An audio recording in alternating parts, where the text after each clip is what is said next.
बकासुर राक्षस ने बिल्कुल देर नहीं की मेरे भागवत के प्रेमियों। उसी समय क्या किया उसने, जाने धरी बगुला को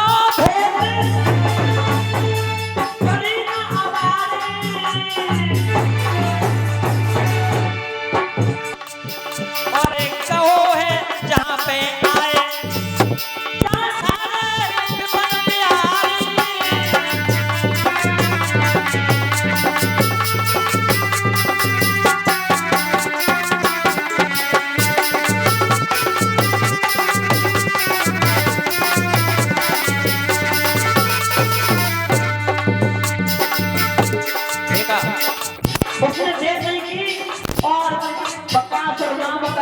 पहुंच गया या भगवान कन्हैया गाय चरा रहे हैं यमुना के किनारे पर और वो उसी वक्त राक्षस बन गया।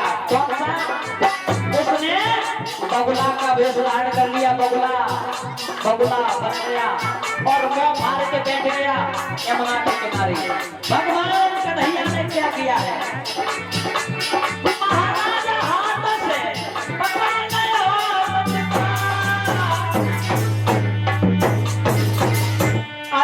चोट पकड़ के पीठ से बकासुर,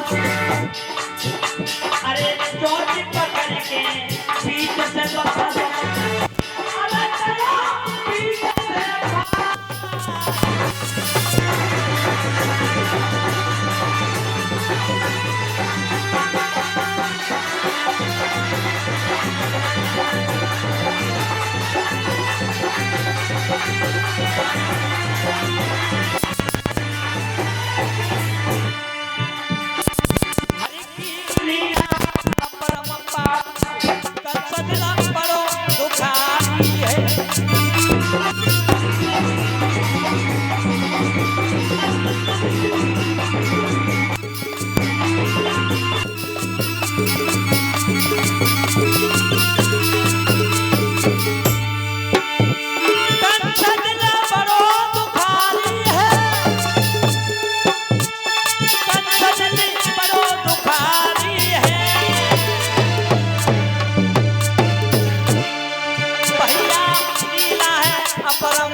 राक्षस जो था बगुला बन गया। बगुला बना हुआ भगवान ने समझ जाते हैं भगवान ये राक्षस है। भगवान ने उसकी चोंच पकड़ी और बीच से चीर दिया, वो भी खत्म हो गया।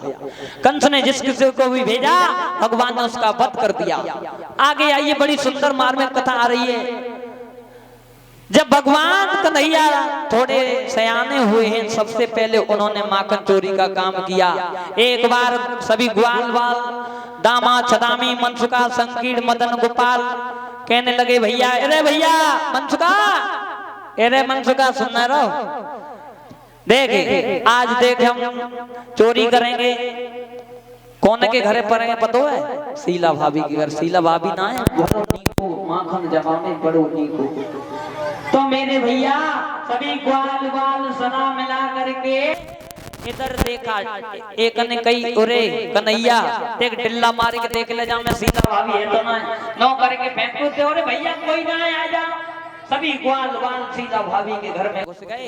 मटकिया जो थी सीखे पे टंगी हुई थी, दामा कहने लगा ए कन्हैया देख ले मटकिया ऊपर धरी गई, शीला भाभी बड़ी चालाक है। भगवान कन्हैया कहने लगे तू घोड़ा बन जा। कहने लगा ना ना मैं ना घोड़ा बनूं। मैं ना घोड़ा बनूंगा, क्योंकि कन्हैया तू बहुत चालाक है, ऊपर ऊपर को माखन तू खा ले, नीचे को माखन हमें देते रहे, क्या सो मैं ना बनूं। भगवान कन्हैया कहने लगे चल भैया कोई बात नहीं है, बन जा घोड़ा, मैं तुझे माखन ऊपर का खिला देंगे।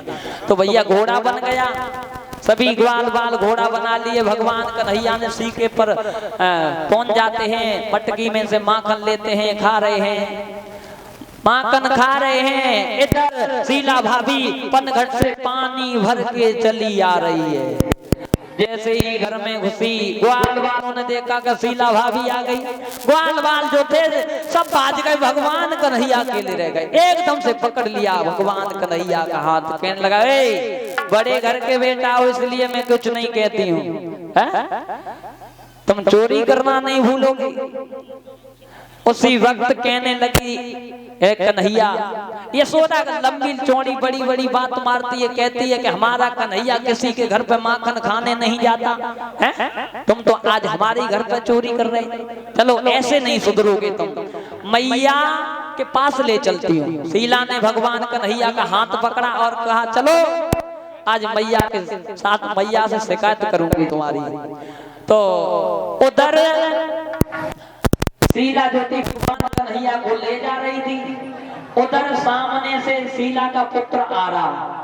उसने कहा अरे भैया इधर आ, देख तेरी मैया ने आज बड़े बड़े सुंदर से व्यंजन बनाए हैं, देख इधर आ, तू पे मैये साथ चलेगा। भगवान कन्हैया साथ के अपने हाथ छुटाए लाओ और बाकी बेटा को हाथ पकड़ाए दो। शीला लेके चली गई, मैया यशोदा के द्वार पे पहुंची, कहने लगी मैया यशोदा तुम्हारा कन्हैया बड़ा चोरी करता है, बड़ा उत्पात करता है। तो उसी वक्त मेरे भैया उसी वक्त मैया यशोदा से कहने लगी ये तेरा कन्हैया है।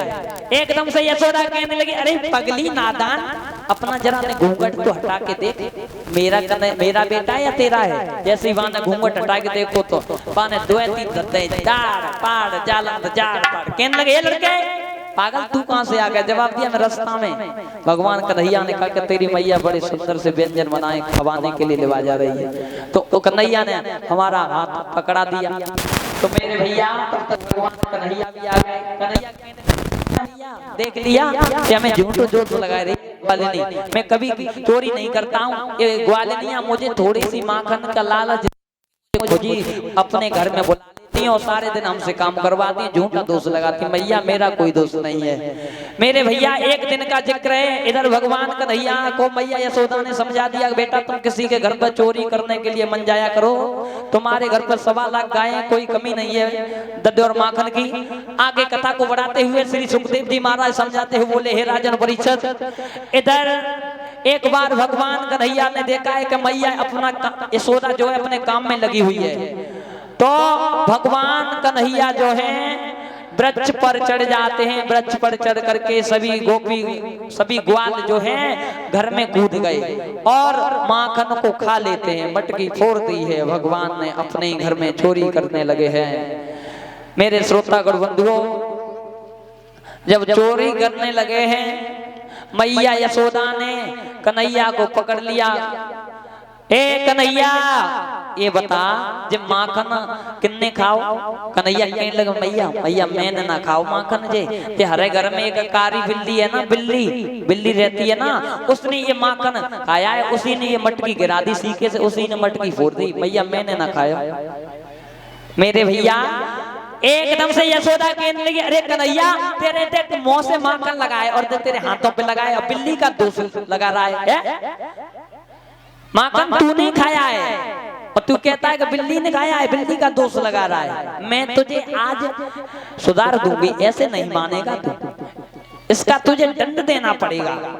मैया यशोदा ने भगवान कन्हैया को बांधने लगी, बांधने मैया यशोदा भगवान कन्हैया को बांधने लगी।